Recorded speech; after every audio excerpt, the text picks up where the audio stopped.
Process 2.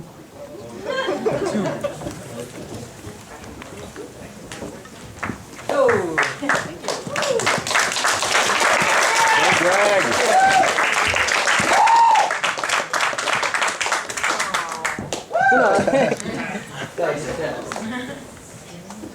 improvising a little bit here, and that could be a good place to end, but it's going to last a little longer, I guess. Yeah, basically, this is sort of a sequel to a piece that I did in first year, my first piece of talking. Also, probably more importantly, I want to basically explore a bit about...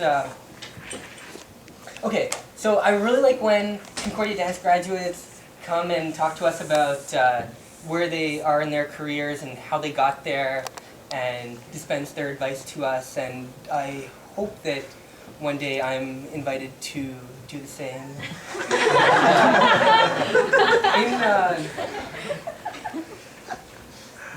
In my sort of out of control ambition, I also think that maybe I'll be a little unavailable for the next few years, so just in case, I'd like to dispense some advice right now while I'm here. So please hit it, Jeff. I believe that success is essentially based on hard work and passion. I have my handicaps. I'm discoordinated and socially awkward. I may have it a little easier than some of you. I grew up in a middle-class suburban family. My parents took care of most of my cost of living into the middle of my adult life. I babysit kids and call it a breakdance class, a few hours a month. I'm already 29 years old now. I find some performance opportunities. Sometimes they're for my own pieces. Maybe it helps that I have these tricks that are rare for a contemporary dancer.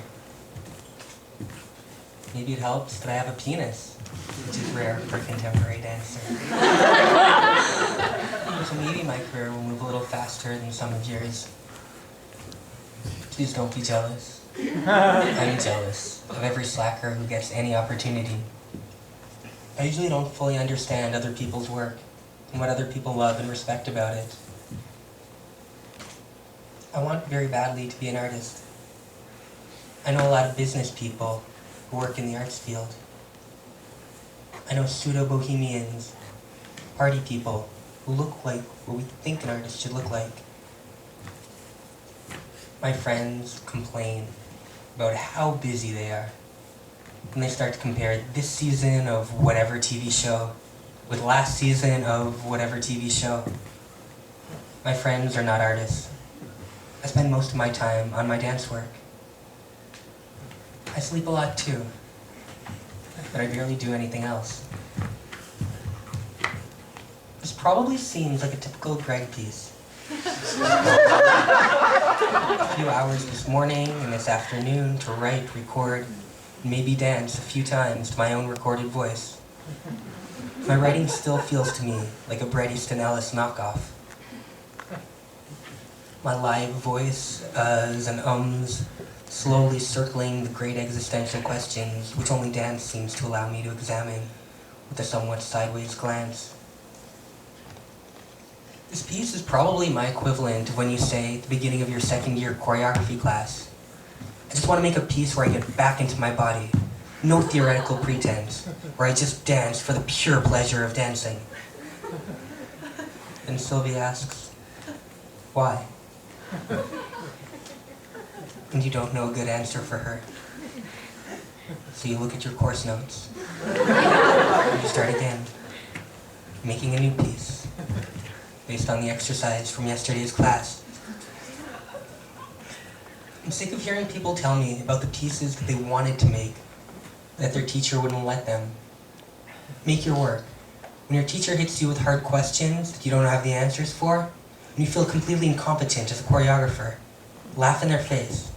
It's less insulting than crying. Crying implies that if there isn't a clear and easy path for you to create your art, you don't recognize you've been given the tools to work things out. As if you're so easily willing to quit on something that matters so much to you. Just keep creating.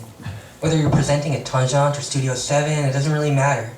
Every show is an exercise in giving all you can to nurture your work.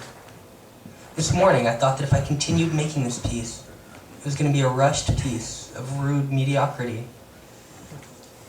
Maybe it is. I've been doubtful working through all of my best pieces. That doubt can be your intuition, trying to get your attention, to help guide you. But probably it's just your insecurity. Just go. Try it. Maybe it won't be in the final version. Stop hesitating. Many of us will waste time haunted by the fear we will not be successful choreographers and dancers. There's this belief that we all to some degree cling to, that if people like your work, and somehow, more importantly, that if your work is performed in certain venues, and you make enough money to pay your bills this way, then you're a successful dance artist. This idea of success is such an idiotic notion. We all find different priorities in life, right? And I'm sure that most of us will put our arts degrees to use in other ways. I read an essay by Alan Caprow where he talks about a performance artist who became a politician and got into office, secretly treating his political work as a performance art piece. If this sounds elusive to you, take notes on the next few requests your choreographer or teacher asks from you. Then try putting more commitment into your movement the next time you wash the dishes. Make more eye contact the next time you see your mom. Sometimes I wonder if I should have given more generously to other people's work. I rarely offered my time as an outside eye. I usually didn't feel that I had a lot to say when I did. I rarely performed in other people's pieces. And when I did, I carefully conditioned my level of involvement from the start. I was punctual. I was prepared to work. I gave what I promised. I didn't give less. I didn't feel comfortable giving very much more. I hope my peers will still ask me to be involved in their projects. I don't spend a lot of time hanging out and talking to people. I consider every time I perform a sort of audition. If you want to find me, it shouldn't be that hard. I believe my artistic career will advance and stagnate based primarily on merit. I think it's too bad that most of the time people make work exclusively with the same clique of friends. Look for opportunities to present work outside of school. Presenting and even applying is something that takes practice. If you wait, it'll probably be more intimidating to start once you've graduated. If you're looking for dance opportunities outside of school, don't mention that you're a student. It will only make you look more inexperienced. Better to wait a couple of years, then you can describe yourself as Concordia graduate. If you want to be a dancer, then train. Most companies would consider a technique class a warm-up. As movers, we all have our own talents and interests. Find the time to pursue them. We all have other priorities. It's easy to say, I can't go out tonight, I have a show. Or even, I have a rehearsal. It's harder to say, I need to go home now, I have a class early tomorrow morning. And even harder to say, I need to go home now, I need to go train. Don't go out tonight. Coming to Studio 7 was more than enough for you. You've already had enough to drink. Why would you drink more? You don't want to kill yourself tonight. You're not going to get laid. Go home. You have work to do. Okay, that's all the advice I had time to write down today. I'm going to record this now so I can try to see all the other Studio 7 performances. I'm a little sorry if I sound like an asshole. I'm very sorry if some of this is terrible advice. I wish you all the best. Thank you.